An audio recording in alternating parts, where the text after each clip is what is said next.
Hello guys, അപ്പോൾ നിങ്ങൾ ഇന്ന് കാണാൻ പോകുന്നത് ഞാൻ മുത്തശ്ശൻ്റെ തോട്ടം തിരിക്കുന്നതിൻ്റെ വീഡിയോ ആണ് കേട്ടോ. ഗൈസ്, നിങ്ങൾ മാക്സിമം ഈ വീഡിയോ ലൈക്ക് ആൻഡ് ഷെയർ ചെയ്യുക. പിന്നെ ഈ വീഡിയോ അവസാനം വരെ കാണാൻ നോക്കുക. സാധാരണ മുത്തശ്ശൻ ആരെയും അങ്ങനെ തോട്ടം തിരിക്കാൻ സമ്മതിക്കാറില്ല. പക്ഷേ ഇന്ന് മുത്തശ്ശന് നല്ല കാലുവേദന ഉണ്ടായിരുന്നു. അതുകൊണ്ടാണ് കേട്ടോ ഇന്ന് ഞാൻ ഈ തോട്ടം തിരിക്കുന്നത്.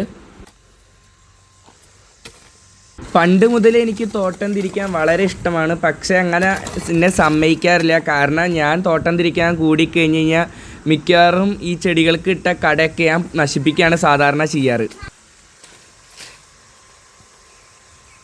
ഗൈസ്, അങ്ങനെ ഞാൻ ആദ്യമായിട്ടാണ് കേട്ടോ ആരുടെയും സഹായം ഇല്ലാതെ ഒറ്റയ്ക്ക് ഈ തോട്ടം തിരിക്കുന്നത്.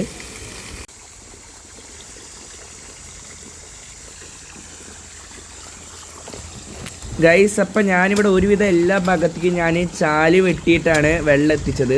പിന്നെ കുറച്ച് സ്ഥലത്തേക്കൊന്നും ഞാൻ എത്തിക്കാൻ പറ്റില്ല. അപ്പോൾ അവിടേക്ക് ഞാൻ പൈപ്പ് പിടിക്കുക കേട്ടോ ചെയ്തത്.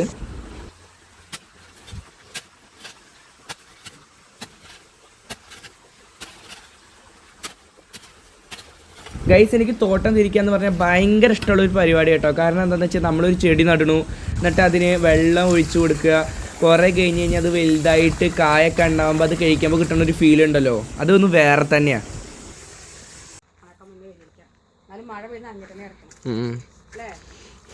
ഗൈസ്, അപ്പം മെയിനായിട്ട് ഞങ്ങളുടെ തോട്ടത്തിലുള്ളത് പ്ലാവ്, മാവ്, കവുങ്ങ്, തെങ്ങ്, പിന്നെ വാഴയാണ് കേട്ടോ. ഗൈസ്, അപ്പോൾ എനിക്ക് ഈ ഒരു ഭാഗം കൂടി തോട്ടം തിരിക്കാണ്ട്. അപ്പോൾ ഓക്കെ, ബൈ.